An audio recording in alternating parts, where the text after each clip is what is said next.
On va aller un petit peu dans la vie sentimentale pour voir le travail à faire, les conclusions. Allez, énergie générale sentimentale, s'il vous plaît, blessure, travail. Qu'est-ce qui se passe? Qu'est-ce qui doit se passer dans le sens où il y a un travail à faire? Il y a toujours un travail à faire. Allez, on parle des masques. Il y a une situation où il y a une personne, ça peut être vous, mais commencez toujours par vous et ensuite vous procédez par élimination en étant vrai avec vous-même. Donc ça veut dire que vous admettez ce qui est bon, pas bon, toxique, négatif, vous ça avec vous et ensuite vous procédez par élimination au fur et à mesure qu'il y a une personne qui vous vient à l'esprit.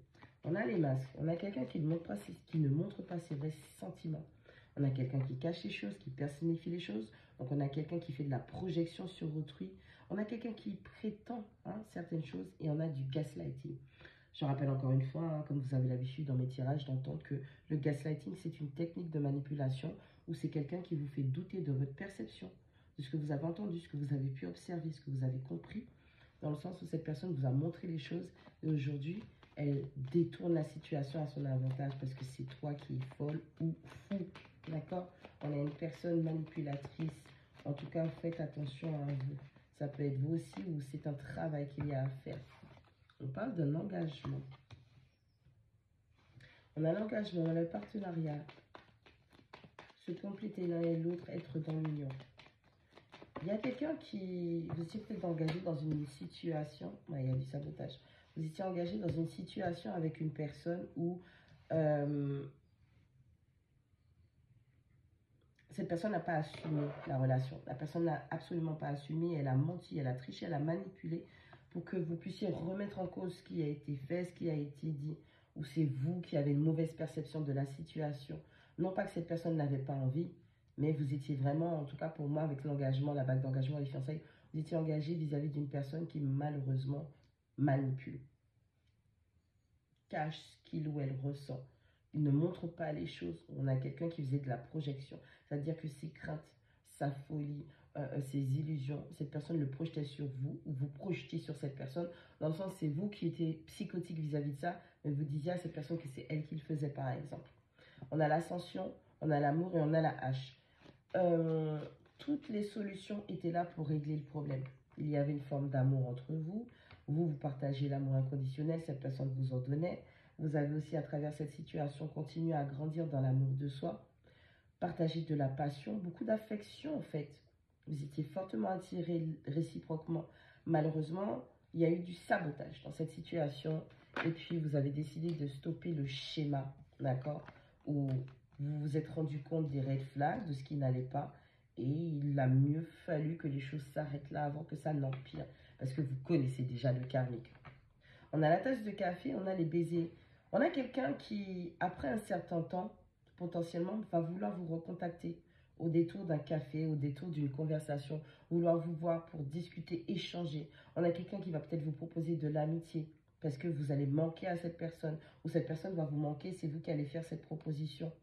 On a quelqu'un qui va se rendre compte des erreurs, du sabotage en question et c'est quelqu'un qui va se dire « Je vais travailler sur ça, que vous soyez un homme ou une femme, ça n'a pas d'importance pour moi, je vous le rappelle. » On a quelqu'un qui, malheureusement, n'est pas encore au fait.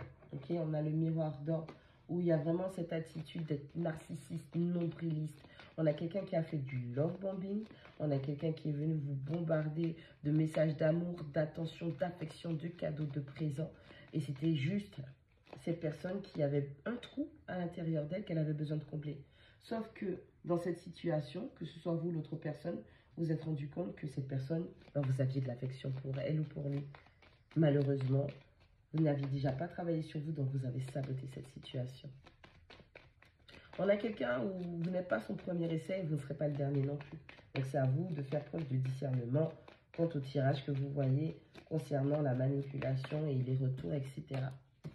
On a la séduction. On a vraiment quelqu'un qui a plein d'options. On a quelqu'un qui passe son temps à céder à la tentation ou en tout cas qui laisse des énergies tierces interférer ou ça peut être le fait, on a quelqu'un qui sort vraiment et qui rencontre d'autres personnes.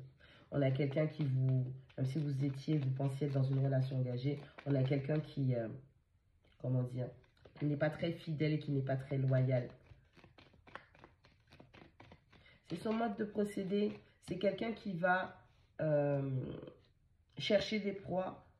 Ok, mais c'est vraiment moi, c'est cette image que j'ai. C'est quelqu'un qui va chercher des proies, qui fait du love bombing, qui fait de façon à ce que les gens s'attachent à lui ou à elle. Et puis après, vous laisse dans une espèce de confusion parce que sabotage. Dès que ça devient trop sérieux, dès qu'il y a cette notion de l'engagement qui se présente, on a quelqu'un qui fait tout pour pouvoir saboter les choses. On a quelqu'un qui ne peut pas s'empêcher de vouloir plaire à tout le monde. On a quelqu'un qui ne peut pas s'empêcher de vouloir avoir l'aval de plein de personnes. Et ça peut être un problème. On a quelqu'un aussi qui, après une certaine forme de distance, ouais, on a l'énergie féminine avec la fille au serpent. Ouais, vous voyez, c'est vraiment quelqu'un qui a des paradigmes dans l'empathie, donc qui peut comprendre où vous vous sentez émotionnellement, mais c'est aussi quelqu'un qui va utiliser ce que vous ressentez contre vous, d'accord? Et on a le besoin de temps pour guérir. On a vraiment quelqu'un qui a des mauvais schémas, mauvais cycles. On a quelqu'un qui reproduit sans cesse les mêmes schémas, d'où le fait qu'il y ait ce sabotage-là. Mais je pense que dans cette situation, ça peut être vous, ça peut être l'autre personne. Hein. Vous voyez, soyez vrai avec vous-même, soyez authentique et vous saurez. Est-ce que vous êtes cette personne qui a besoin de ce travail au niveau de ce narcissisme ou est-ce que vous êtes la personne qui a besoin de ce travail sur cette posture de victime? Ok.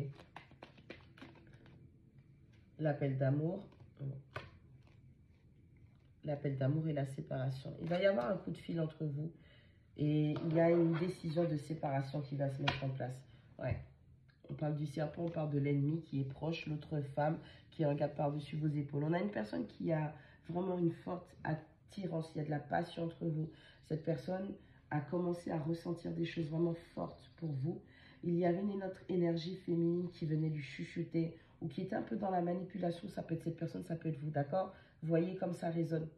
Quand les choses ont commencé à être sérieuses entre vous, cette personne a fait tout ce qui était possible pour pouvoir saboter ce lien, cette relation. Pour moi, c'est quelque chose qui n'a pas été très très loin parce que on a vraiment l'aspect de la guérison, le temps. Donc ça veut dire qu'il y a avec les stopper le schéma, la reproduction de schéma, c'est quelqu'un qui a l'habitude de sauter de relation en relation, de personne en personne. Tout ça pourquoi? Pour combler une espèce de vide, de manque qu'il ou elle a à l'intérieur. Et cette personne aujourd'hui, par rapport à cette interaction avec vous, il y a une forme de karma, il y a une forme de vérité qui éclate et cette personne comprend qu'elle doit être dans cette phase de guérison, de purification pour pouvoir se positionner sur les bonnes choses.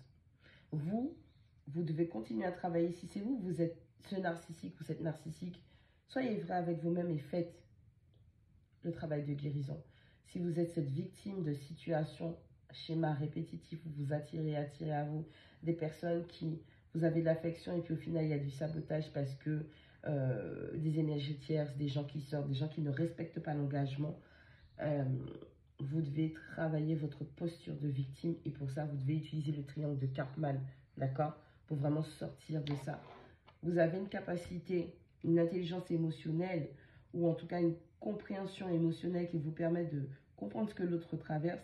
Malheureusement, vous utilisez ça aussi contre la personne. Ça peut être vous, ça peut être l'autre personne, ou ça peut être l'énergie tierce qui interfère entre vous et cette personne.